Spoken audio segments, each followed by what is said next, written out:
Thanks everybody for joining us. We're doing a live LinkedIn Live with my good friend Sangram Vajre, co-founder and chief evangelist of Terminus. How are you doing today, sir? David, this is good, man. Impromptu, nothing like jumping on camera. Let's just do it. Let's see where it goes. I know, right? So this is for the Sales Development Podcast, and we usually do it with no camera. And it's just audio. So this is kind of weird, but we got LinkedIn Live and I had never used it. So I wanted to bring you on. And I know that you're an expert in this medium. So I'm excited. Well, we will learn from each other. I'm with you. Yeah, I'm super excited. So, and I did no like promo or anything. So we might get like two people that stumble upon this and want to join us. But, you know, good for them. We've got as long as you are there, I'm there. That's good. I love it. I love it. So, Sangram, this is super exciting. You have a new book coming out, which I dove into. I was nodding my head, violently throughout the whole book. And it's terrific. It's coming out soon. It's called Move, the 4-question go-to-market framework. And you wrote it with your co-author, Bryan. Tell us about this. This is such an interesting topic, and it's just so valuable for folks. Yeah. Well, first of all, the book is going live on the 21st. So this is like right before, this is as exclusive as it gets, right before the book. So glad and thank you for the opportunity for that.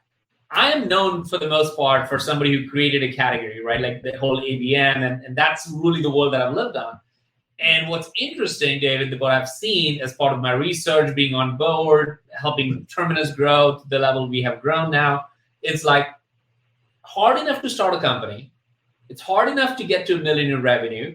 But then I found data point after data point. It's called the value of death. If you ever search that value of death in SaaS, you will see these articles where you would see people talking about that companies die at 10 million in revenue, like literally die. Company don't even resurrect themselves back. In 25, you would think by that time, you figured it out. The world is clear now. But no, it really, there is a valley, there's a death valley between almost 5-10 million all the way to 50. And then after 50 million, then there are only a handful of those that actually make it. So what I'm recognizing is that as great as it is to create a category, as great as it is to start a business, what's important and why these companies fail wasn't because their vision all of a sudden became kind of out of the world and it's not relevant. It's not like their teams are no longer capable. They need to have different people, and that's okay. It's because their go-to-market process is broken. And when I say it's broken, it doesn't mean that it worked a certain way and it's not. No. Your go-to-market has to fundamentally be different. When you're in the book, we talk about the problem market phase versus a product market phase or versus a platform market fit. Any of those three, problem, product, platform, if you're in those three stages, one of those stages, you're going to recognize that the way things work in a problem market phase as a go-to-market team is fundamentally different. And if you cannot figure out a way to transition over to the other side, you're going to be falling into the valley of death. Okay. And so I want to dive into that. But when you were thinking about pulling this together from your experience, who was the market that you were trying to reach with the book? Was it a founder who's trying to figure this out from day one, or someone who looks at all the pieces in one of those companies that you mentioned and they're just like, why is this not all fitting together? Yeah, so for the book, we talked to Jeffrey Moore, who wrote Crossing the Chasm, Brian Halligan, CEO of HubSpot, over 100,000 customers, Nick Mehta, CEO of Gainsight, Megan Eisenberg, CMO at Trip Actions, and we had actually created a documentary around all of this that will be released in a couple of months. So we did like literal in-person conversations with all these leaders. And what was really interesting to me is this is a C-level conversation. This is 100% C-level conversation, but the book gives a vocabulary to the C-level as well as the operators in the business to have a common conversation. For example, when I say to a CEO, it makes a lot of sense to them, are you in a problem market fit or a product market fit or platform market fit, as I explained it to them? They get it. They understand it because that's what they're talking. They're talking to VCs. They're talking to their peers. That's how they think about it. But a salesperson, a marketing person, a customer success person, what they're looking at is, how many leads do we have? How many accounts do we need to go after? How do I set up the revenue operations team? So you're talking about more specific. So what this book covers is gives a common vocabulary to the C-level, so they all would be in it, which is why we interviewed so many VCs and all, like Kelly Ford, who had 200 plus exits, positive exits, like VC creating excellent go-to-market excellence for companies, and recognizing that you need a common vocabulary at the C-level, but you also need people internally to help you understand, okay, how do I execute on this now? Got it. Okay, so tell us about the 4 questions. So that was really interesting. So where do you start with working together to evolve, from this, I wouldn't say a mess, but it's like all these different silos to a real, machine? Oh, totally, dude. So here's the thing that I learned. When we started off, David, we had about 50 questions. We're asking who owns go-to-market? How do you measure it? Where do you start? What team is involved in it? What metrics do you care about? All these things. And what was interesting is that it all came down to 4 questions, which is why we're like, well, that's crazy to think about. People may be using different words for it, but going back again, maybe giving a common vocabulary. The 4 questions really align with the move, and thereby the name of the book, which is who should you market? And what do you need to operate effectively? This is where the RevOps conversation really gets interesting. Third is velocity. When can we scale our business? When can we scale? This is a common question every company is asking all the time, especially in the early stages all the way to 50. And then the 4th one, this was given by Scott Dorsey, who was the CEO of ExactTarget, sold it to Salesforce for $2.5 billion. He's like, what kept him up all night was, where can we grow the most? So E, for expansion. So market, operations, velocity, and expansion. Those are the 4 things.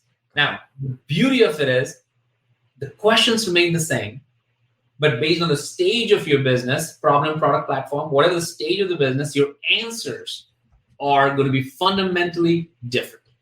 And that's really the crux of it. The way you cross over the valley of death is by making sure that you're not answering the same, that you're answering the same questions, but not the same way. It's going to be fundamentally different. Okay.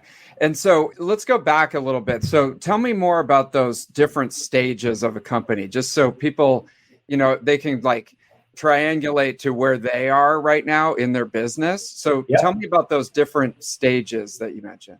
I'm going to try this thing. We're going to share a screen. Okay. And let's see if we can show it to the people. Let me know. Yep. There we go. There you go. Screen. And I can put it on the whole thing or have our heads there. So no, I think our heads are fine. Our heads are good. Yeah. Okay. Yeah. I'll try to make it bigger. So if this helps, is this helpful? Yeah, definitely. Okay, so let me give you a few examples. This is, again, really, really nerdy. I think people hopefully we can go back and look at it. Think about this. For example, I'm going to look at examples that we all probably have heard about. Think about HubSpot. They were an SMB marketing-oriented company in the early days, problem market fit, marketing automation came about. They're like, that's our product fit. This is where we're going to nail it. And now they have a flywheel. They go after they go after marketing, sales, customer success. So the platform expanded, but so did their market expanded to multiple different personas. Same thing for Salesforce. Think about it. For 10 years, they did not do anything but CRM. For 10 years, until they got to Marketing Cloud. So you have to go step by step from problem to product to platform in order to become all the way on the other side. I'll even use a B2C example. Think about McDonald's. 1940, when they started, they had everything from barbecue to orange juice, right? And 8 years later, they looked at it and said, oh my God, our 87% of our profits are actually coming from 3 things: hamburgers, fries, and soda. I'm one of those people that would always get something like that if I go to fast food. And we all know the history, but they nailed the product first before they became a platform. You can think about Morning Brew or Skim or any of these newsletters that are started around millennials trying to read the Wall Street Journal in a better way because they don't like the jargony over there. So how do they create that? They started this newsletter, one email a day, focused on that one product. By 2018, they were a $3 million business for one product, one email a day. And now they have multiple different products, which is why they're a platform for multiple different markets: marketing, tech, retail, different newsletter, 20 million. One step further, this is just for the kicks. Think about Joe Rogan. If anybody listens to it, like 2009, dude, he started with answering questions from Twitter and became the top podcaster of all time by focusing on that one channel. And then now he's a $100 million deal with Spotify as they help him build a greater platform. So I shared that with the idea that, oh my goodness, this is how marketing, this is how a company can identify where they are and know a roadmap to go all the way. You can take the screen off if you want. Got it. Okay. All right. So that helps us to understand, where we are in this process. And so how do the questions relate to, marketing and ops, velocity, expansion? Where do we start if we want to start digging in? That's a great question, David. So the questions are still the same. So for market, for example, the question is like, who do I market to? In a problem market fit, you might think about total addressable market, like any and everybody out there. But then as you mature, you will start thinking about what we call is TRM, which is total relevant market. That's when your product market fit, you're going after a specific use case in a specific industry. That's really where things start to work. And then when you think about the platform market fit, your market is all about the customer cohorts, the customers that are going to create the greatest value for it. Not all customers are equal all of a sudden. Now, and not every customer is important anymore. It's actually the right customers become a thing. So that's how you simply think about the market question differently based on stage. I'll give you one more. Operations. In the early days, in problem market fit, maybe you have a finance guy or gal who's running finance reports around what's working, what's not, because everything is ad hoc. As you become product market fit, you're going to need an ABM oriented strategy to be able to bring sales and marketing together to show here's our pipeline, here's our revenue, here's how we're expanding. But as you get to platform market fit, I'm yet to see of all the companies I've studied who does not have revenue operations as a key lever, because revenue operations will give you the direct understanding of where is the market, where as a company we need to move. So they will come in and create a scorecard that will show that they will report not to typically the CRO, they will report to the CEO or a CFO so that they can be fully independent. And they will, in our case, for example, at Terminus, we have Mallory who runs it, and she will literally come in and show, here's our top line growth, here's our pipeline, here's our retention across the board, here's our product usage. So she has a whole business understanding of it that she's literally telling all of us what's going to work. That changes the conversation. Nobody is now wondering who moved my cheese. Nobody's worrying about like, hey, where my number, did anybody upload my spreadsheet? No. You have a common understanding of your business that moves forward. And I think that is a game changer. That really is. So, and what you're seeing out there is that the RevOps department is an independent operator. They're not, it sort of evolved from sales ops and marketing ops being a function, to support those particular silos. But RevOps, the way that you look at it, it's sort of overarching across the customer journey. Yeah, ultimately, that is one of the biggest. If you are an organization today where out of your 30-minute meeting, 10 minutes, 15 minutes is like, hey, who got the right number? Like, that is a problem. That is real. I think 99% of the companies have this thing going on, which is and I have been there, we have been there, and it's not saying that we've never been there. But as soon as RevOps was introduced a year ago in our organization, it was a light bulb. It was a light bulb because it changed the conversation about whose fault is it, what do we got to do? Mm-hmm. Okay. And so if you're looking at this and you're saying we still have those silos, how do you know if your go-to-market, structure is broken? Or what are the signs? Yeah. Oh, I love that question, man. I think this is the part where I feel a lot of people would probably not, and we can't see all of them. But this is the part where I want people to really get deep into it. Maybe even make notes as you think about it. Think about when we think about like go-to-market is broken.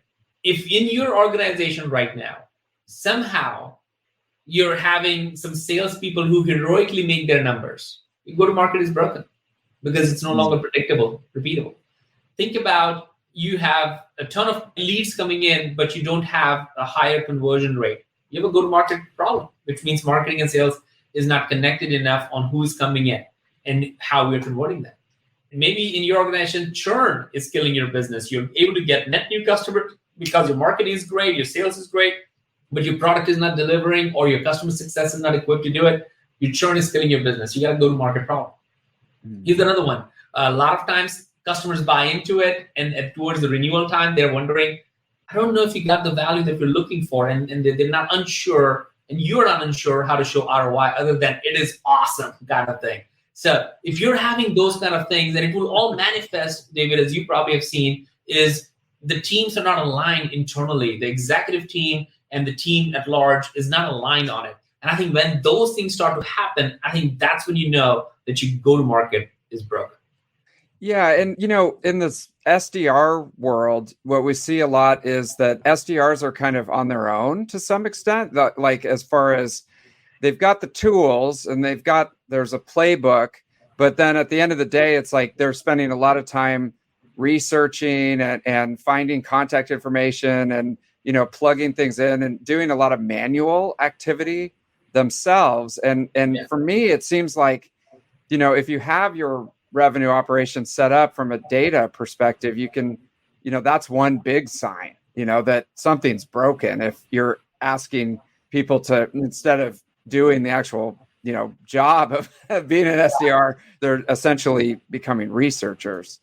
Yeah, we did do. And I think if you really think about RevOps, it is supposed to give you intelligence on where you should spend the next dollar. Like the same proverbial question, right? If I give you another dollar, where would you put it, right? Well, you've asked that to marketing. Marketing is, they're still looking to answer that. You ask that to the sales team, they'd probably say, well, we're going to hire another body on it or do something. But really, the question is not great for these teams because it's hard because they're in their own silo and they're looking at the things only from one perspective. Well, if you ask the same question to a RevOps person, hey, if you had another dollar to spend, what would you do? Where would you put it? Now, they have almost a detail level view like a CEO should be. I believe RevOps is the second most important role in the organization after CEO in over years to come. The second most important because they, almost like a CFO, will have full understanding of, okay, this is working, this is not working, the product usage is not going up, so that actually drives our NRR, so if you want to get this up, then we need to move this. So they will understand the cogs in the wheel and what needs to be moved better than anybody. I think the question has been unfair to individual business units or salespeople or marketing people to say, what do you do with $1 more? They maybe run more ads, because that's all they do. Right. So they're really focused in on that. That's so interesting that, revenue operations, it makes perfect sense because there's been such a shift in the technology and the ability to monitor all these metrics and make changes. But there really hasn't been up to this book, and, a manifesto that elevates RevOps to the point that how important it really is. Yeah, I mean, I will also say, one of the things, and I have, Jeffrey Moore, for him to give his endorsement and talk about He Wrote Crossing the Chasm was fantastic. But then there are also Bryan Halligan. Bryan, CEO of HubSpot, right now is the chairman up there. And I asked him, when I say go-to-market, what does that mean to you? And he thought about it, and he said, well, it's like a product. I'm like, well, unpack that a little bit. He said, look, first of all, CEOs own go-to-market. They own. They have a lot of executives, so that's really number one. He owns it, and I corroborated that across the board. You will see that in the book and the research as a part of it, why that is true. And two, he said it has to be like a product, meaning you don't go to a strategy offsite to come up with what your go-to-market is. You go there to come up with your vision and your end goals and all the things like the team, all that stuff. But your go-to-market is an iterative process. Almost every week, every month, you're thinking about, should we acquire a company? Should we open a new office? Should we join and become a partner? Should we become a reseller? These are all the questions that should be part of your go-to-market process. But a lot of times organizations will look at go-to-market as almost like launching a new product or creating a sales channel. But it's way more involved than that. And I think the book, we try to uncover that. Okay. So you're advocating, what are the roles then? I mean, we've got the traditional roles, and it seems like we're still trying to graph, an org chart onto, a world that doesn't exist anymore. It's all changing. So you've got the CEO, the VC and investor community, the CMO, the CRO. How does everybody fit in to support the go-to-market? Yeah, it was initially really interesting to uncover that. So we already established CEOs are the owners. They have to act as an owner. The CMO, we call them in the book the galvanizers. These are the people who have to open up the conversation and figure out, okay, guys, if this is the direction, if you're going to be a product-led company, in the book we talk about, like, you could be a product-led growth company, you could be a sales-led growth company, you could be a category-led growth company, which is how we started at Terminus. You could be a services-oriented company. So you have to figure out what your go-to-market really thought process or motion is going to be. But then the role for them, for CEO is the owner, the CMO is more the galvanizer, and then CRO, they have the biggest role, especially from a sales perspective coming in. They're the orchestrator. They are the people who are saying, you know what, here's how we're going to work on this thing. We're going to work with customer success team to work on these segments of customers. We're going to go into a high growth market. We're going to go into enterprise. They have to orchestrate all that. And that is an incredibly powerful role. Now, VCs, for example, they got to be the guide. That's what they got to do. They can't come in and tell what to do. That's a problem. The VCs have to be the guide. And that's why a lot of the companies will have more of a center of excellence as opposed to telling them exactly what to do. Got it. Okay. Tell me about that. The center of excellence. That sounds awesome. I want to join that. Yeah, I mean, center of excellence. So yeah. Kelly Ford, who is the VC at Edison Partners. We interviewed her. She's in the book. Some of the frameworks that created from center of excellence of Edison portfolio, she gave us the license to put that in the book. So it's fascinating. It's a treat. It's a gift for everybody. And what center of excellence means is that, look, as you go through different stages of your business, because your go-to-market has to fundamentally be different, you have to have a center of excellence around it, meaning you have to have a common language, common vocabulary, common understanding. A lot of times, David, companies do this cardinal sin, which is why the valley of death is real.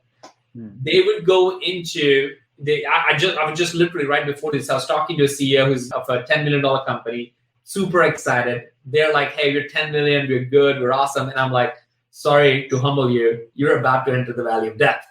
And, this is where companies die, right? He's like, what are you talking about? Everything is working great. I'm like, I know, but it will stop working great immediately, because when you cross those things and when you start to have decisions that involve multiple products all of a sudden, as opposed to a single product, multiple channels as opposed to your traditional channels, now your enterprise growth, CS becoming super important. And now you're looking at relevant markets, and you're looking at customer cohorts. You're talking about an entirely new animal here. And so you have to reinvent yourself as a company. So a center of excellence is a way to help you understand, for a go-to-market team, my go-to-market team in a problem market fit is typically your sales team. My go-to-market team in a product market fit is typically marketing and sales together. And in a platform market fit is typically customer success leading the way. Very important. Customer success leading the way. The customer success team is the one who says, these are the right type of customers we should bring in, because NRR and net retention becomes so much more important at platform market fit. And then those customer success plus sales and marketing. So your go-to-market team kind of expands beyond just a sales team. Got it. Okay. And you pointed something out that was interesting. Why is small the new big? What did you mean by that when you were talking? Yeah, given this is my third book, I'm like, okay, if I'm going to write a book, again, I need to use the same process of how I think about concepts. So my last book, ABM is B2B as well. It has 7 myths that I try to think, like, here's what people think about it. And then it has a framework. I'm a framework guy, and then a maturity curve. So that's what you would expect to see. You should expect to see from my books. And one of the myths was small is the new big, right? And the idea around that is that initially, when you start a company, you typically think as big as you possibly can. I remember doing the pitch for Terminus. Hey, we have a $5 billion market cap, opportunity over here, right? Doing the first VC pitch. And they all laughed. And they're like, yeah, of course, everybody has a $100 million opportunity. Like, what are you really going to do? Who are you really going to go after? So you have to figure out a narrower part. So when we started to dial into it, like, initially we're going to go after marketing automation companies. So customers who understand marketing automation, those are the companies, they were the first companies that we would evangelize to become ABMers, because they're probably more ready for a new thing, a better thing. They understand it. We don't have to educate what MA is. We have to now educate what ABM is. That's easier than a marketer who has never used marketing automation. So all of a sudden, it went from a $5 billion business opportunity to a $1 billion, again, still big, but it became more clear. That allowed us to create content more clear. So the small is the new big is that if you can exploit that, you can go faster from a problem market fit to a product market fit, because you shrunk your market that you're going after. You shrunk. You're so precise now. You're so relevant now. And as soon as you're able to do that, you can move faster. When you move faster, now you have more choices, so you can expand again later on. So that's really what the small is the new big is all about. Got it. So, and it's kind of the slide that you were showing with the evolution of those companies. So you've got like, I led the Joe Rogan started, replying to Twitter, and now he's got to, so start small, nail it, and then move out from there. It's really interesting because, a lot of companies that are involved in the SDR world will come to Tenbound because we have the market map, and they want to do a demo of the product and show us how it works and stuff like that. And it gets to be like, how is this different? And how is this going to be different than the other ones that are out there, And it's like, what advice would you give those companies to start their go-to-market assessment so that it just doesn't become like, another, tool on the market? And like, now what do I do? Yeah. No, you're right. I think, first of all, everybody needs to have this conversation in their organization. Mm-hmm. I promise you, if you go tomorrow, even today, just go talk to your team and your executive team, or even the leadership team that you're around, and ask this question: what stage of the business do we think we are? And just explain the problem, product, platform. Mm-hmm. And every time I've done this, David, I've seen they all have different answers. And if they all have different answers, then you know that you have you have a communication problem and understanding problem of how you're about to go. You can't answer what you're going to do unless you're sure about where you are. So the understanding of it is really important. It's like, are you problem market fit? Are you product market fit or platform market fit? So that's one. The second part of all of this is that this is not as much of a tool as it is more of aligning your things. So in the book, what we do, we create these 9 questions for each stages for problem, product, platform. And we talk about the questions that you need to understand to align your team, the questions that you need to make sure that you're ready for the transformation, and the questions that you need to ask for being strategic. So alignment, transformation, and strategic for each stage. And they're different because you cannot think about, for example, if you're a problem market fit company today, if you read a SaaStr blog and start tracking NRR and GRR, you're a ghost. You will feel like you're a failure because your business is not ready for it. So don't track the metrics you don't need to. So in the book, we create scorecards for every stage that you can download from. And that way you know what it is. So the challenge is not, I feel, in many cases, David, that, is this another tool? It's really, I really hope this book gives everybody a way to know where they are and where they need to go. I think most challenging thing for most people are they don't even know where they are on the spectrum. That is point number one. And I think that is devastating. And that's why companies go into the valley of death. Interesting. So it's almost like because they can't calibrate where they are on the spectrum, they're trying to solve different problems. It sort of ends up devolving into silos and the traditional, problems that we see. Absolutely. It happens to all of us. Like, how quickly does people want to slap the word platform on their website? Like, as soon as they launch, I've seen companies launch, hey, we are a platform for this. Platform? Like a platform? Like in real, it's like people don't even think about it because it sounds good, sounds sexy, the VC bought in, it's a bigger market share, all this stuff. But no, you got to nail. You really got to nail your product. You really got to nail your niche. You really need to start with the small as the big. And when you nail that, I think you'll have so much more opportunity. People will call you a platform before you do. Yep. And it's interesting, like looking at it from a business perspective, and you mentioned this, if you're looking at metrics that aren't really appropriate for where you are in that continuum, then you end up getting stressed out and feeling like a loser, because you're not hitting those, but you're looking at the wrong thing, And so I can totally relate to that. It's super important to like have a high level view of where you are and then really become great at those things versus trying to become, a platform. I mean, that's a perfect example. Like, you're a platform, and then, you get demotivated because it's like, no, you're not. I'll give you another example. Think about companies that didn't innovate, that didn't go through this route. Let's use examples like, we all know Blockbuster and their whole story, right? Like at one point they had the opportunity to buy Netflix. Yeah. And they said Netflix is too small. think about the words they use. It's too small, too niche. And what we all talked about is the small is the new big.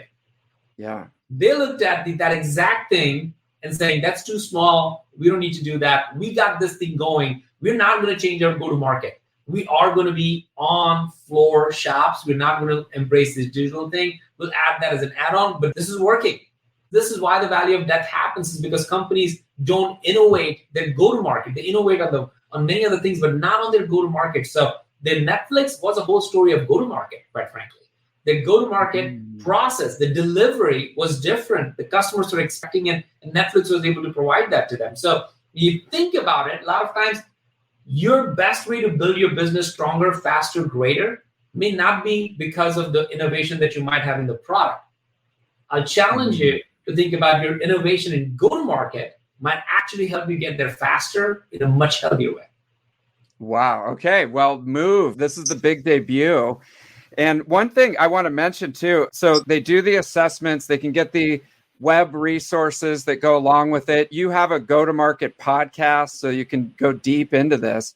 How do they access some of those resources? Yeah, they go to themovebook.com. It's in the book as well, and you can put the link later on. It's called themovebook.com, and you can just get all these resources. The book launches on the 21st, so all these resources will be available after the 21st. But right now, you can sign up over there so you get alerted and you'll get links to all of them. That's amazing. And then this is really cool. So the proceeds from this go to the New Story charity. Oh, yeah. Which is amazing. So what is that, and what kind of work are they doing over there? Oh, my God. So my last book, all the proceeds for that book also went to New Story.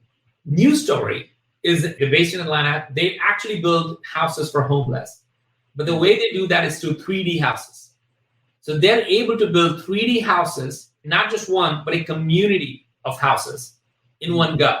So they could build 100 houses. Right now they're doing it in Mexico, and they can build these 3D and all of their, like everything. So I'm a donor, which means I help. 100% of the money goes to the houses. If you want to go online to New Story and do it. But people like me who are founders and have equity and stuff like that, we get to be donors, meaning we actually help their team. So all the money so that they can hire the best people to run this company, that money doesn't come from the donors. So that way there's a separation there. So I love their business model of how they're doing the nonprofit through like very transparently. Every dollar goes to the house, and everybody else could be a donor if they wanted to or chose to. And I've been friends with Brett and his whole company. So when I'm actually doing live Monday at noon Eastern, and I'm going to have Brett come on board and TK and have them share about their charity, because I want this to be as much about that than, I love what I'm doing, but I feel like this is bigger than me. Yeah. I mean, this is amazing. It's an amazing resource, and we need to drop everything and go get the book. And then to be connected with something doing that, I mean, it's a win-win all the way around, Sangram. Thank you, David. Yeah.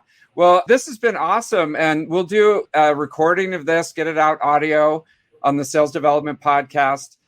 I mean, sales development leaders and everybody listening, I really highly recommend drop everything, go out and get this, because this is the future that we're talking about, and this is how you can really make an impact in your career to learn, the next generation of go-to-market. So, Sangram, thanks again for coming on, and we'll see you on the next podcast. Sounds good, David. Appreciate it. Thanks, everybody.